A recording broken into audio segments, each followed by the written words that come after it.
Bonjour à tous. Aujourd'hui, on va commencer par le chapitre 3 de la génétique. Nos objectifs d'aujourd'hui sont 1. S'intéresser au botaniste Mendel. 2. Définir les termes scientifiques qui forment la base de la génétique. 3. Identifier les types de croisements et les caractéristiques de chaque type. Et finalement, distinguer entre les termes dominance et codominance. La botanique est la science qui étudie la transmission des caractères héréditaires chez les plantes. Le botaniste le plus célèbre est Mendel. C'est un chercheur qui a réalisé plusieurs expériences et des divers travaux pour dévoiler le concept de cette transmission. Commençons par le lexique. 1. Croisement. Un croisement est un rapprochement entre un mâle et une femelle aboutissant à une fécondation. Il est symbolisé par un X. 2. Domine. Dominer quelque chose, c'est-à-dire le cacher ou le masquer. Un gène dominant est le gène qui cache un autre gène plus faible pour le même caractère. 3. Récessif. Se dit du gène caché ou dominé par le gène le plus fort. Un gène faible est un gène récessif. 4. Un homozygote ou un race pure se dit d'un individu qui porte deux allèles identiques pour le même gène. Comme l'indique la figure ci-dessous, remarquez la première paire dans laquelle les deux chromosomes homologues présentent le même gène allèle grand A, donc les deux allèles du même gène sont identiques. Les individus homozygotes ou race pure donnent le même type de gamètes. Un hétérozygote ou un hybride se dit d'un individu qui porte deux allèles différents pour le même gène. Par exemple, pour une paire déterminée, les deux chromosomes homologues portent chacun un gène allèle tout à fait différent de l'autre.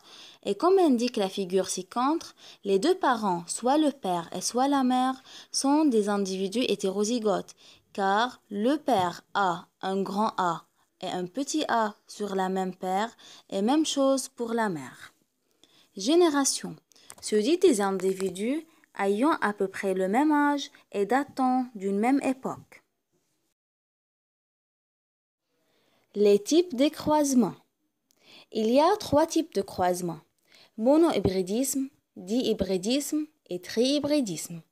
Un croisement est monohybridisme lorsque les parents ne se diffèrent que par un seul caractère, comme l'indique la figure ci-contre qui illustre deux souris qui ne se diffèrent que par la couleur de leur pelage.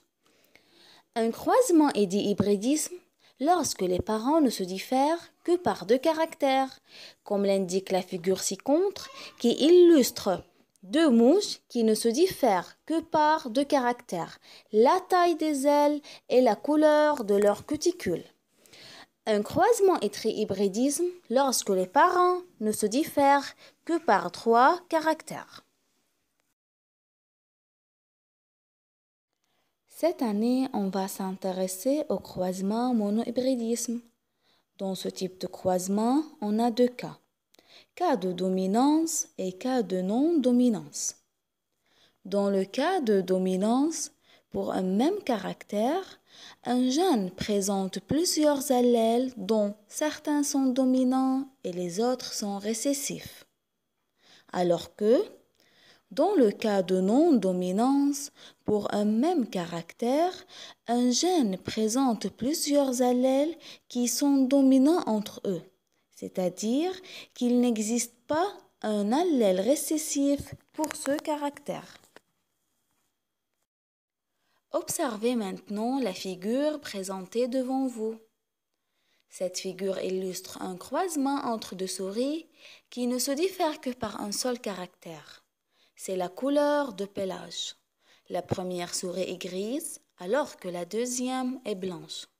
Donc, c'est un croisement monohybridisme. La question qui m'intéresse ici est: quel est le cas de ce croisement? Est-il un cas de dominance ou un cas de non-dominance? La réponse est facile. Puisque la totalité des souris de la première génération C'est-à-dire, puisque 100% des descendants de la première génération présentent le même caractère ou le même phénotype, qui est déjà un phénotype présent chez l'un des parents, donc c'est le cas de dominance. En d'autres termes, la couleur grise a apparu dans la totalité des descendants, dans la totalité de la première génération, alors que la couleur blanche a disparu. Donc, c'est le cas de dominance.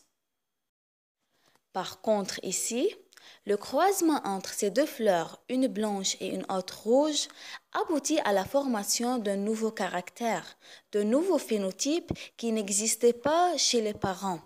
C'est-à-dire, puisque la totalité des descendants de la première génération F1 présente un nouveau caractère, donc c'est le cas de la non-dominance. J'espère que vous avez bien compris. Pour mercredi, vous devez retenir les lexiques et les mots scientifiques et vous devez se concentrer bien sur la slide numéro 6.